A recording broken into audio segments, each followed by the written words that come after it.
Caríssimos, aqui quem vos fala é o professor Marcão com mais um Marcão na História. É o resumão do Marcão, pedindo o seu like e a sua inscrição no canal. Hoje continuamos na saga da Roma Antiga. Como eu já havia lhes dito anteriormente, Grécia e Roma são um dos maiores assuntos da história, por isso que é dividida em tantas partes. Então estamos lá, Roma Antiga, parte 8, República, continuação. Na história da República Romana, nós vamos encontrar a classe plebeia. Os plebeus, na verdade, nós podemos dividi-los em plebeus ricos, uma minoria, e a maioria absoluta de plebeus pobres. Acima dos plebeus nós vamos encontrar os patrícios, uma nobreza romana. E abaixo dos plebeus, os escravos prisioneiros de guerra ou por dívidas. Então olha só. A plebe, ela vivia do artesanato, do comércio, atividade agrícola, e eram homens livres. Mas eles eram obrigados a prestar o serviço militar. Naquela época, você servir em Roma não era você servir numa civilização pacífica. Roma vivia em guerra o tempo todo. Eu comentei anteriormente para vocês que eles dominaram 3,5 milhões de quilômetros quadrados. Europa, Oriente Médio e Norte da África. Até o Mediterrâneo eles dominaram. E esse domínio não é feito de graça. É feito através da violência, da força. E as legiões romanas eram poderosíssimas. E você era obrigado a servir no exército romano. Então você ia para qualquer parte do território da civilização romana, né, e simplesmente ficava distante do seu negócio muitos anos. Quando você voltava, você estava praticamente falido. Tá? Então olha só, obrigados a servir no exército, voltavam pobres para a Itália, vendiam as terras que eles recebiam muitas vezes como bônus, vendiam suas terras para ter algum dinheiro e ir para as cidades. Iam para as cidades e formavam, na verdade, uma massa de pobres miseráveis, desocupados e famintos. Esse grupo, na verdade, uma parcela desse grupo vai virar escravo por dívida. Porque naquela época era comum dar o corpo como garantia. Depois, mais tarde, que será assinada a lei Licínia Sextia. Mas isso aí é depois, que proibia dar o corpo como garantia. Na verdade, eles davam o corpo como garantia e viravam escravos por dívida. Então nós vamos ter plebeus escravos por dívida e plebeu pobre miserável, formando uma massa de desocupados e famintos. A tensão social era muito grande. Aí vocês vão perguntar, pô, mas Roma não dominou tantos territórios, tanta riqueza? Por que a tensão social? Porque, na verdade, os benefícios das riquezas, das conquistas, iam para os patrícios e para o plebeu rico. O plebeu pobre era menosprezado. Né? Então, olha só, maioria de pobres e miseráveis, né? A classe plebeia, mas destacando-se que nós tínhamos uma minoria de plebeu rico.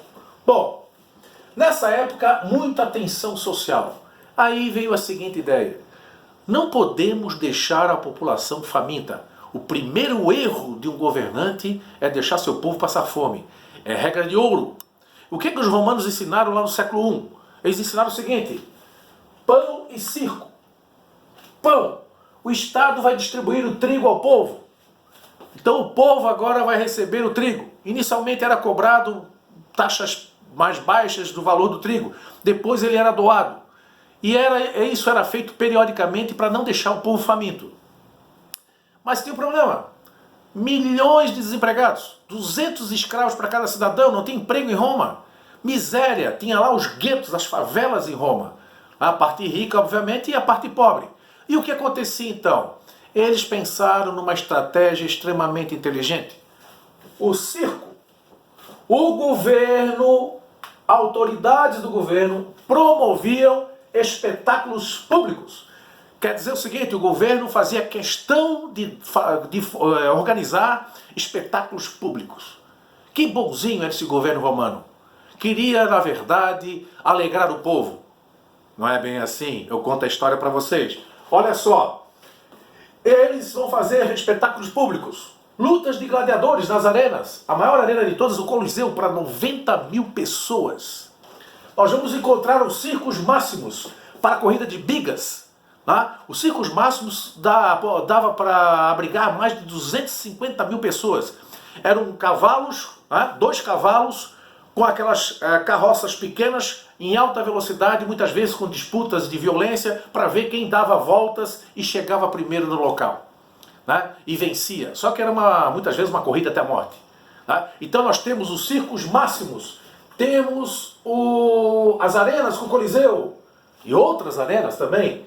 Temos espetáculos na rua, espetáculos circenses, mágicos, né? Equilibristas e etc. Temos teatro com sátiras, tragédias, pantomimas, isso tudo na rua. Você está andando pela rua e você para lá para assistir. Você entra lá na arena para ver as lutas. Você vai lá nos circos máximos para ver as corridas de bigas. Isso tudo era aposta em dinheiro. Envolvia, na verdade, um interesse muito grande também. Os gladiadores, né, que na verdade levam esse nome por causa da espada que eles usavam, gladius. Os gladiadores, na verdade, eram treinados nas escolas de gladiadores. Não era qualquer luta, e era luta até a morte. Eles costumavam dizer quando entravam na arena: os que vão morrer te saúdam, para a autoridade máxima daquela arena. Então era assim que eles pensavam, era violência pura. E esses gladiadores, esses circos máximos, corridas de bigas, teatro, circo, espetáculos circenses, por que tudo isso? O governo dava o pão e dava o circo, que é a distração. É para você não ficar pensando que está desempregado e miserável. Aí você tira o foco. A ideia era tirar o foco, distrair. Ele vai ficar preocupado agora em saber quem é que vai ganhar a corrida de bigas. Ele vai ficar preocupado em saber quem é que vai ganhar na luta de gladiadores. Perceberam? Ele está na rua, na esquina, tem um cara lá fazendo um espetáculo circense. Isso tudo aí era para tentar acalmar a tensão social da população. Nós continuamos tendo pão e circo. Né? Se vocês pensarem bem, né? O pão e circo ainda continua existindo. É só exercitar um pouquinho a memória e o conhecimento do que acontece no mundo. Olha só. Objetivo: tirar a fome e tirar a atenção da plebe pobre. Era esse o grande objetivo do pão e circo. Não tinha nada de nobre nisso aí. Recapitulando, resumando Marcão. Roma Antiga, segunda parte, República, parte 8, plebeus. Maioria de pobres e miseráveis, mas tínhamos também plebeus ricos. Obrigados a servir ao exército, voltavam pobres, vendiam suas terras, viravam escravos por dívidas. Pobres, miseráveis, desocupados, famintos, iam para as cidades. Formava-se uma tensão social muito grande. 200 escravos para cada cidadão, e a maioria dos escravos eram plebeus, que não pagavam suas dívidas. Criado então o pão e circo para tirar o foco, a atenção e tirar a fome. O pão, o Estado distribuía o trigo ao povo, periodicamente. Circo, as autoridades promoviam espetáculos públicos. As autoridades promoviam, era coisa para distrair, que vinha exatamente do governo. Luta de gladiadores nas arenas, o Coliseu é a maior arena de todas. Circos máximos, corridas de bigas, espetáculos de circo, espetáculos de teatro. Tudo isso para provocar a distração, para que a pessoa aceitasse um pouquinho mais a situação de miséria que ela vivia. Mas isso tudo aí é um paliativo, porque não resolve a tensão social. Nós nos vemos numa próxima oportunidade. Obrigado pela atenção. Resumão do Marcão. Forte abraço. Fui.